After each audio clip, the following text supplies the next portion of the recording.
প্রায় ৩০০ বছর ধরে মোটা মোটা ডালপালা নিয়ে এভাবেই ছড়িয়ে আছে আম গাছ। দেখতে বটগাছ মনে হলেও সূর্যপুরী নামের এ আম গাছ ডালপালা সহ ছড়িয়ে আছে বিশাল জায়গা নিয়ে। একদম বটগাছের মতো ডালপালাগুলো যে বিস্তৃতি, এরকম গাছ আসলেই এর আগে কখনো দেখা হয়নি। হঠাৎ দেখে বটগাছ ভেবে ভুল করবেন যে কেউ। দেখতে বিশাল আকৃতির হলেও এটি আসলে একটি আম গাছ। এটা আসলে সৃষ্টিকর্তারই দান, অভাবনীয় একটা পরিবেশ। ঠাকুরগাঁও জেলার বালিয়াডাঙ্গি উপজেলার হরিণমারি সীমান্তের মন্ডুমালা গ্রামে দাঁড়িয়ে আছে প্রায় ৩ শতাব্দী পুরনো এ গাছ, যা প্রকৃতির এক বিস্ময় হয়ে উঠেছে। প্রাচীন সূর্যপুরী আম গাছের বয়স আনুমানিক ৩০০ বছর। একটি মাত্র গাছ, অথচ মনে হবে গোটা একটি আম বাগান। ৭৩ শতক জমি জুড়ে ছড়িয়ে থাকা ডালপালা, প্রতিটিতেই থোকা থোকা আম ঝুলে থাকে, যেন প্রকৃতির নিজ হাতে আঁকা চিত্রকর্ম।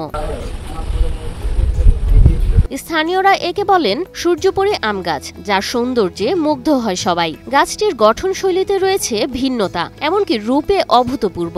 অনেকের মুখে এই আম গাছে অনেক প্রশংসা শুনেছি, যতটা শুনেছি তার থেকে অনেক সুন্দর এবং অনেক ভালো লাগলো। গাছটির উচ্চতা প্রায় ৮০ থেকে ৯০ ফুট। মূল কাণ্ড থেকে বেরিয়ে আসা ডালগুলো প্রথমে উপরের দিকে উঠে যায়, এরপর বাঁক নিয়ে মাটিতে নেমে এসে আবারও ঊর্ধ্বমুখী হয়ে উঠে দাঁড়িয়েছে। দেখে মনে হয় যেন প্রাকৃতিক ঢেউ খেলানো নদী। আমি এরকম এত বড় এবং ঐতিহ্যবাহী গাছ, এটা সত্য। এত সুন্দর গাছ এবং এত সুন্দর ফল ধরে, এটা আমার মনে হয় আমি প্রথম দেখলাম।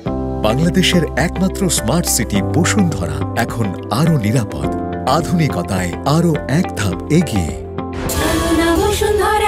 প্রায় ২০টি বিশাল শাখা গড়ে তুলেছে এক বিশাল ছায়া। প্রতিটি শাখার দৈর্ঘ্য ৪০ থেকে ৫০ ফুট। গাছের ওপর দিয়ে হেঁটে যাওয়া যায়, এমনকি অনায়াসে বসেও থাকা যায় এই ডালে। উক্ত গাছটি ফলনের দিক থেকেও সমৃদ্ধ।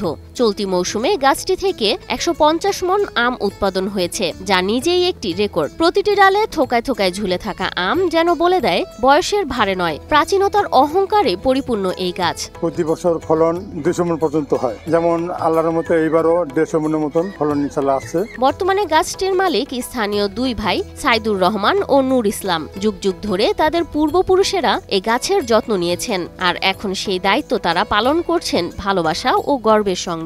এই বিস্ময়কর আম গাছ দেখতে দেশের নানা প্রান্ত থেকে দর্শনার্থীরা ছুটে আসেন। কেউ আসেন গবেষণার জন্য, কেউ আসেন ছবি তুলতে, আবার কেউ নিছক প্রকৃতির সৌন্দর্য উপভোগ করতে আসেন। এই আম গাছটা সম্পর্কে আমি নেটে অনেক দেখেছি এবং আজকে বাস্তবে দেখতে আসলাম এবং গাছটা দেখে অনেক ভালো লাগলো। গাছটি যেন হয়ে উঠেছে এক জীবন্ত ইতিহাস, যেখানে প্রকৃতি, ঐতিহ্য আর বিস্ময় একসঙ্গে মিলেমিশে গেছে। এই গাছ শুধু গাছ নয়, এ এক ইতিহাস, এক বিস্ময়, এক ভালোবাসার নাম।